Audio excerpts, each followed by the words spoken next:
दोस्तों नमस्कार। मेरा नाम भूपिंदर सिंह और फ्रॉम लुधियाना पंजाब का रहने वाला हूँ। दोस्तों आज आपसे पोलक्स कॉइन प्लेटफार्म के बारे में बात करना चाहूँगा। दोस्तों ये जो सा प्लेटफार्म है डिसेंट्रल सिस्टम है, क्रिप्टो पे आधारित। दोस्तों आपने पहले भी क्रिप्टो के बहुत बार नाम सुना होगा, ठीक है जी। ये जो सा क्रिप्टो का सिस्टम है पोलक्स कॉइन, जिसको हम शॉर्ट में पॉक्स भी कहते हैं। दोस्तों ये क्रिप्टो पे आधारित है पॉक्स कॉइन। दोस्तों इसकी जो सी शुरुआत थी 1 जून 2020 में स्टार्ट हुआ था। जिस टाइम ये स्टार्ट हुआ था इसका रेट जो सा माइनर रेट था 1 रुपया, और आज 8 जुलाई 2023 को रेट इसका 152 रुपये के करीब चल रहा है। दोस्तों इसको आपको शेयर करने से पहले मैं आपसे थोड़ा सा एक्सपीरियंस करना प्लान के बारे में बात करना चाहूँगा। क्या सिस्टम है, ये कैसे काम करता है और कैसे क्रिप्टो में सबसे ज़्यादा ग्रोथ है। दोस्तों ये जो सा क्रिप्टो का प्रोग्राम है, कोई बिजनेस ना ग्रोथ नहीं देता जितना ये बिजनेस ग्रोथ आपको देगा, ठीक है। मैं बात करता हूँ सबसे पहले एसेट की। एसेट क्या होता है दोस्तों? हमारा एक लैंड एसेट है जिसको हम प्लॉट, ज़मीन या शॉप को लैंड खरीदते हैं, परचेजिंग करते हैं। परचेजिंग करने के बाद उसको हम होल्डिंग करते हैं 4 से 5 साल के लिए। सपोज करो 15 लाख के इन्वेस्टमेंट करते हैं और सोचते हैं 4 से 5 लाख 5 साल लगाएंगे और उसके बाद मार्जिन ऑफ मनी लेंगे। 5 साल बाद क्या होता है, 15 लाख की इन्वेस्टमेंट की हमारी 20 लाख के करीब गिर जाता है। यानी कि 15 लाख की एसेट मेरी हमारी 20 लाख की एसेट गिर जाती है, ठीक है। यानी कि हम इसको इन्वेस्टमेंट करते हैं, होल्डिंग करते हैं, ठीक है। ऐसे सिल्वर कॉइन है, सिल्वर है जिसमें हम इन्वेस्टमेंट करते हैं। गोल्ड है, आमतौर पे हम लोग घर में गोल्ड खरीद के रखते हैं, कभी ज़रूरत पड़ेगी उस प्लान को हम सेंड करेंगे, आगे बेचेंगे। दोस्त ऐसी पॉक्स जो सा कॉइन है, क्रिप्टो पे आधारित है। ये भी एक एसेट है जिसको हम होल्डिंग करते हैं, जिसको परचेजिंग करके अपने पास रखते हैं, और जब इसका रेट अप हो जाता है और इसको हम बेच के अपना प्रॉफिट ग्रोथ करते हैं। दोस्तों इसके आगे मैं चलता हूँ। इसके आगे जो सा व्हाट इज एसेट, हमारा जो सा सिस्टम सारा लिमिटेड सप्लाई पे आधारित है। दोस्तों व्हाट इज एसेट क्या है और हाई डिमांड कैसी होती है और इसका रेट बढ़ता कैसे और घटता क्या, सिस्टम क्या है। दोस्तों अगर किसी चीज़ की सप्लाई लिमिटेड होगी तो उसका रेट हमेशा अप होगा। अगर किसी चीज़ की सप्लाई अनलिमिटेड हो जाती है उसका रेट हमेशा कम होता है। आपने देखा होगा पंजाब में कई बार आलू की पैदावार इतनी ज़्यादा हो जाती है कि उसका रेट 5 से 6-7 रुपये हो जाता है, और जब उसकी सप्लाई लिमिटेड है तो वही आलू में 20 रुपये किलो के भी मिलता है, ठीक है। यानी कि अगर सप्लाई लिमिटेड होगी उसका बेनिफिट ये होगा कि उसका रेट अप होगा, अगर अनलिमिटेड सप्लाई होगी तो रेट कम होगा। ये हम बिजनेसमैन हैं और आप लोगों को इसके बारे में पता होगा, मुझे बताने की जरूरत नहीं है। अगर लिमिटेड सप्लाई तो इसकी डिमांड भी बढ़ जाती है। व्हाट इज डिजिटल एसेट क्या है? What is digital asset? Digital asset उसको बोलते हैं जिसमें कोई फिजिकल कुछ नहीं होता दोस्तों, इसमें सिर्फ डाटा ट्रांसफर होता है। डाटा टू डाटा ट्रांसफर आपको कुछ नहीं मिलता, इसमें सारा डाटा ही ट्रांसफर होता है, जिसमें फिजिकल कुछ नहीं होता है दोस्तों। और जो सा आने वाला दौर है डाटा ट्रांसफर चाहिए, जैसे हम पेटीएम वगैरह फ़ोनपे वगैरह यूज़ करते हैं, इसमें हम डाटा ट्रांसफर करते हैं, उसमें फिजिकल कुछ नहीं होते हैं, ठीक है। ऐसे ही दोस्तों हिस्ट्री ऑफ करेंसी की है। करेंसी की हिस्ट्री क्या है? आज से सैकड़ों साल पहले एक बार्टर सिस्टम था जिसमें आपसी में लेकिन सामान के बदले सामान एक्सचेंज करते थे, ठीक है। आपके पास कनक है, आपने सूर्या खंड लेना है, आपके तेल की चावल ले लेने हैं, ऐसे हम एक दूसरे की एक्सचेंज करते थे, सैकड़ों साल पहले था। उसके बाद दोस्तों गोल्ड के कॉइन आ गए जिसको हम बाज़ार में गोल्ड दे के उसमें सामान परचेज कर देते थे। उसके बाद नोट आए, ठीक है जी। नोट जिसको हम पेपर मनी बोलते हैं, जो भी आज हमारे पॉकेट में अल्लाह चल रही है। जो कुछ बुद्धिजीवियों ने देखा कि जो उससे गोल्ड कॉइन है, ठीक है, वो हमारी जेबों को भारी कर देते हैं। उन्होंने फिर उसका तोड़ निकाला, नोट बनाए, पेपर मनी का आविष्कार किया, जो आजकल हम यूज़ कर रहे हैं दोस्तों। उसके बाद हमारे पास प्लास्टिक मनी आई जिसको हम ATM कार्ड बोलते हैं, जो आज भी हमारे पर्स में हम यूज़ कर रहे हैं दोस्तों। 2016 में जब नोटबंदी हुई थी, नोटबंदी के दौरान हमारे पास इलेक्ट्रॉनिक मनी का आविष्कार हुआ, जिसको हम फ़ोन पे, गूगल पे, पेटीएम वगैरह भी कहते हैं, यानी कि डिजिटल इलेक्ट्रॉनिक मनी थी जो हम डाटा टू डाटा ट्रांसफ़र करते थे। दोस्तों आज आने वाला युग जो है क्रिप्टो करेंसी का है। जो लोग इस क्रिप्टो करेंसी के खेल को समझ जाएंगे, जो इसकी नॉलेज ले लेंगे, जो इसके बारे में जिनको पता है, जो इसको आने वाले टाइम में बहुत ज़्यादा मल्टीप्लाई इनकम लेंगे, क्योंकि मल्टीप्लाई इनकम तभी मिलेगी, पहले नॉलेज लेनी पड़ेगी। नॉलेज लेने से ही आपको मल्टीप्लाई इनकम मिलती है। वो उसके आगे हम चलते हैं। दोस्तों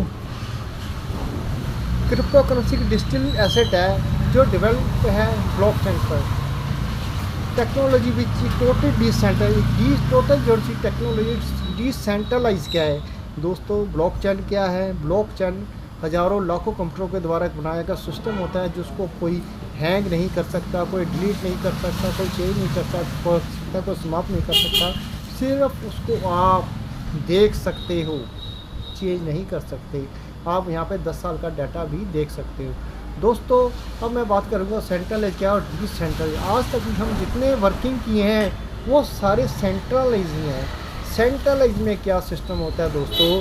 सेंट्रलाइज में एक सिस्टम में आदमी अपने साथ अपने एक मालिक होता है, वो एक कंपनी बताता है, कंपनी के बाद वो एमडी रखता है, सीएमडी रखता है, ठीक है, अपने उस प्रोडक्ट बनाता है, उस प्रोडक्ट को आगे सेल आउट करता है। यानी कि ये सारा झोल मोल उस कंपनी का उस मालिक के पास होता है, वो सारा ही पे सारा सिस्टम चलता है। आने वाले टाइम में होता क्या है, जब तक उसका पेमेंट ग्रोथ पैसे आते रहते हैं, घूमते रहते हैं, उतनी देर तो वो काम करता है। जिस टाइम उसके पास मनी का सब्सक्रिप्शन बने होता है उस काम को बंद कर देता है, यहाँ वो लोगों के पैसे लेके भी भाग जाता है। आपने देखा मल्टी लेवल कंपनी में कई सेंट्रल प्रोग्राम आए थे, लोगों के पैसे लेके भाग गए। और जो सा डिसेंट्रल सिस्टम है, ये कोई मालिक नहीं होता, ये सारा ब्लॉकचेन पे आधारित का सिस्टम है। यहाँ पे जो सा सिस्टम है, जिसके पास वो कॉइन है या जिसके पास गोल्ड है, वो जिसके पास सिल्वर है या जिसके पास एसेट होते हैं, स्लॉट होते हैं, वो उसका मालिक होता है, वो डिसेंट्रल सिस्टम होता है। उस आदमी उस सिस्टम को अपने द्वारा ही अपने कम्युनिटी बेस में वो आधारित होता है, वो अपने कम्युनिटी में जाकर उस सिस्टम को जाके बेच सकता है। गोल्ड भी एक एसेट नहीं, गोल्ड एक एसेट है दोस्तों, इसका ये डिसेंट्रल सिस्टम है। गोल्ड एक डिसेंट्रल है क्योंकि खान से निकलता है, खान से निकले पर हम लोग के पास होता है प्राप्त करके। वो जिसके पास ये गोल्ड होता है वो इसका मालिक होता है। गोल्ड कोई कंपनी नहीं है। गोल्ड में आप किसी कहाँ पे जाके बेचोगे? कम्युनिटी बेस पे जाके इसको बेचते हो दोस्तों। और दोस्तों ये गोल्ड कभी ख़त्म नहीं होगा, कभी इसका आप समाप्त नहीं कर सकते। उसको हम डिसेंट्रल कहते हैं। वो जो सा सेंट्रल सिस्टम होता है वहाँ पे मालिक के पास सारा कुछ होता है और मालिक के इर्द गिर्द ही सारा कुछ घूमता है। दोस्तों आपको समझ आ गया होगा सेंट्रल और डिसेंट्रल में क्या सिस्टम है। और अब आगे हम चलते हैं एवोल्यूशन में क्रिप्टो करेंसी। दोस्तों अब हम बात करते हैं क्रिप्टो की। दोस्तों 2008 में हमारे पास क्रिप्टो में बिटकॉइन सर्वप्रथम आया था, जिसकी टोटल सप्लाई 2 करोड़ 10 लाख थी, ठीक है, 2 करोड़ 10 लाख थी, जो इसकी टाइमिंग थी पर सेकंड की 3 थी। और दोस्तों उस टाइम जो सा बिटकॉइन था इसका रेट 1 रुपये से कम था। और दोस्तों 2021 में इसका रेट 65 लाख तक पहुँच गया था। आज ये 26-28 लाख रुपये करीब ट्रेंड कर रहा है, 25-26 लाख ट्रेंड कर रहा है, क्योंकि जो माइनिंग होके 2 करोड़ 10 लाख टोकन आए थे वही बाज़ार में सर्वाइव हो रहे हैं। उससे आगे कोई भी टोकन बाज़ार में नहीं आया और ना ही आना है, वही बाज़ार में सेल और आउट हो रहे हैं, वही हम लोगों में आपस में घूम रहे हैं दोस्तों। उसके बाद हमारे पास आया रिलेशन ऑफ करेंसी, इथेरियम आया दोस्तों। इथेरियम बहुत बढ़िया करेंसी थी और इसकी सप्लाई बढ़ गई। इसकी सप्लाई टोटल 12 करोड़ रुपये बनी थी। TPS पर सेकंड था 25 था, बहुत बढ़िया काम करा। 1,60,000 के करीब इसका रेट कर रहा है, ठीक है। हाईएस्ट रेट इसका 2.5 लाख के करीब था, क्योंकि इसकी सप्लाई ज़्यादा होने के कारण इसका रेट 1.5 लाख से ज़्यादा क्रॉस नहीं कर सका दोस्तों। उसके बाद हमारे पास टोन आया। टोन की वैल्यू बात करते हैं। टोन की जो सी टोटल सप्लाई थी 100 बिलियन थी। इसका TPS टोटल 2000 था। और दोस्तों इसका रेट आज 5-6-7 रुपये से ज़्यादा ट्रेंड नहीं कर पा रहा, क्योंकि इसकी जो टोटल जो सी सप्लाई 100 बिलियन थी। यानी कि अब आपको मैंने समझाया, आपने देखा कि जो हमारी सप्लाई बढ़ती है तो उसका रेट वहीं पे एक जगह स्थिर हो जाता है। दोस्तों अब बात करते हैं अप्रॉक्स की। पोलक्स कॉइन का अवेयरनेस है, डिजिटल एसेट है। पोलक्स कॉइन डेवलप है, TRC20 ब्लॉकचेन पे ये चल रहा है इस टाइम। हाईएस्ट का पीके 2000 है, लॉन्च हुआ था 1,2020 में लॉन्चिंग हुई थी इसकी दोस्तों। टोटल सप्लाई इसकी 5 करोड़ के करीब है दोस्तों, 5 करोड़ के करीब टोटल सप्लाई है। और आप हिसाब लगाओ, मैंने आपको बताया था जिसकी सप्लाई लिमिटेड होगी तो उसका रेट भी अप होगा। अब टोटल सप्लाई में क्या आपको मैंने बताया 70% टोकन माइनिंग होकर 35 सालों में हमारे पास होना है, यानी कि 3 करोड़ 50 लाख टोकन हमारे पास 35 सालों में आएंगे।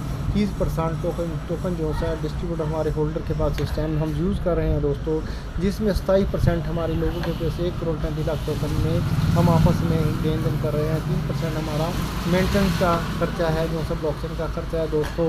यानी कि अब आपको समझ आ गया अभी हमारा स्पॉक्सकॉइन का रेट क्यों बढ़ने वाला है, क्यों ज़्यादा बढ़ेगा, क्योंकि हमारी सप्लाई जो लिमिटेड है वो आने वाले टाइम में इसका बहुत ज़्यादा सेल रेट बढ़ने हैं। फॉक्सकॉइन जो सा लिस्टेड है, इंडेक्स पे लिस्टेड है, कॉइन बाजार पे लिस्टेड है, एल बैंक पे लिस्टेड है दोस्तों। बहुत बढ़िया यहाँ पे आप अपने कॉइन बाजार पे जाके यहाँ पे ऐप में डाउनलोड कर सकते हैं, KYC कर पे यहाँ से लेन देन कर सकते हैं दोस्तों। यहाँ पे हमारे पास टोटल प्लान A और B है दोस्तों। जैसे कोई शख्स यहाँ पे इन्वेस्टमेंट करता है यहाँ, क्योंकि हमारे हमारे इन्वेस्टमेंट प्लान है। अगर प्लान ए में हम स्टैकिंग करते हैं, जिसको होल्डिंग करते हैं या फिक्स डिपॉजिट करते हैं दोस्तों। अगर $100 यानी $1,000 की इन्वेस्टमेंट कोई कस्टमर करता है, कोई आपसे दोस्त या फ्रेंड करता है, $1,000 की इन्वेस्टमेंट करता है, अगर वो करता है 18 महीने के लिए, उसको 2% की मंथली इनकम आती है, यानी कि रिवार्ड आता है, यानी कि डिविडेंड आता है, या इंटरेस्ट समझ सकते हैं आप। 24 महीने में आपको 3% मंथली आना है, 36 महीने में आपको 4% आना है। सपोज करो तो दोस्तों आपने $100 की यहाँ पे इन्वेस्टमेंट की है, टोटल इन्वेस्टमेंट 9% की है। अगर आप 3 साल के लिए उसको इन्वेस्टमेंट करते हैं, यहाँ पे आपको 4% की मंथली इनकम आती है, यानी कि 144% की इनकम टोटल यहाँ पे मिलती है आपको। आपने लगाया था $100 या $1000 लगाया था, आपको टोटल 144% आपको एक्स्ट्रा यहाँ पे मिल गया, देखा।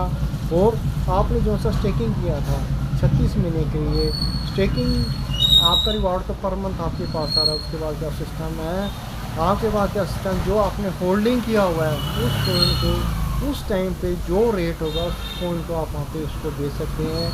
आपने देखा आम के आम गुठलियों के दाम, आपने इंटरेस्ट भी लिया, डिविडेंड भी लिया, पर उसके बाद उनको अपने उस रेट के हिसाब से भेजा, यानी कि दोनों तरफ यहाँ पे आप मार्जिन लेते हैं। सेकंड प्लान है हमारा B प्लान है दोस्तों, जो पैसे में इन्वेस्ट वहाँ पे आपको फॉक्स में मिलते हैं। अगर $100 लगाते हो आपको उस रेट के हिसाब से जितने कोइन आपको मिल जाते हैं। पर यहाँ पे आपके प्लान B में आपको टोटल यहाँ पे रुपयों में इन्वेस्ट करती है। अगर सपोज कर आप 1 लाख रुपये की इन्वेस्टमेंट करते हैं दोस्तों, पहले 6 महीने में आपको 5% की इनकम आती है, टोटल 30% होता है। नेक्स्ट 6 महीने आपको 10% की इनकम आती है, यानी कि 60,000 होता है। नेक्स्ट 6 महीने में आपको 15% की इनकम आती है, यानी कि 90,000 होता है। आपने नेक्स्ट 6 महीने में आपको 1,20,000 की इनकम आती है। टोटल इनकम आपकी यहाँ को 3 लाख रुपये के करीब बनती है, यानी कि आपको यहाँ पे 200% एक्स्ट्रा मिलता है। आप 1 लाख रुपये की इन्वेस्टमेंट करते हैं, आपको 2 लाख एक्स्ट्रा मिलता है, यानी कि आम के आम गुठलियों के नाम। और आपने सोचा होगा, आपने देखा होगा, कई लोग कहते हैं कोई बैंक कोई सिस्टम इतनी मार्जिन नहीं देता दोस्तों। क्रिप्टो ही है जहाँ पे आपकी यहाँ पे ग्रोथ होती है दोस्तों। जैसे आप सपोज करो आपने काम शुरू किया, आपने 1 लाख रुपए की इन्वेस्टमेंट की दोस्तों। 1 लाख रुपए की इन्वेस्टमेंट करने के बाद आपको जो सा आज कॉइन का रेट है 150 रुपये के करीब है, और आपने जो सा $1,000 में 1 लाख रुपये इन्वेस्टमेंट किया था, उसमें आपको कॉइन मिल जाता है, ठीक है। वो बॉक्स में आपको कॉइन मिल जाता है। तो कॉइन का अगर रेट 36 महीने बाद या 24 महीने बाद 2,000 के करीब होगा, और अगर आपने बॉक्स में इन्वेस्टमेंट किया होगा तो आपका मंथली इनकम बहुत ज़्यादा हो जाती है, यानी कि 1 लाख लगा कर आपको 20 लाख बन जाता है। पर यहाँ पे आपको मार्जिन 2 लाख मिला, यानी कि आपने इन्वेस्टमेंट रुपये में किया था, पर कॉइन का रेट बढ़ गया, अप हो गया, तो मार्जिन ऑफ मनी आपको ज़्यादा हो गई दोस्तों। इसमें आपको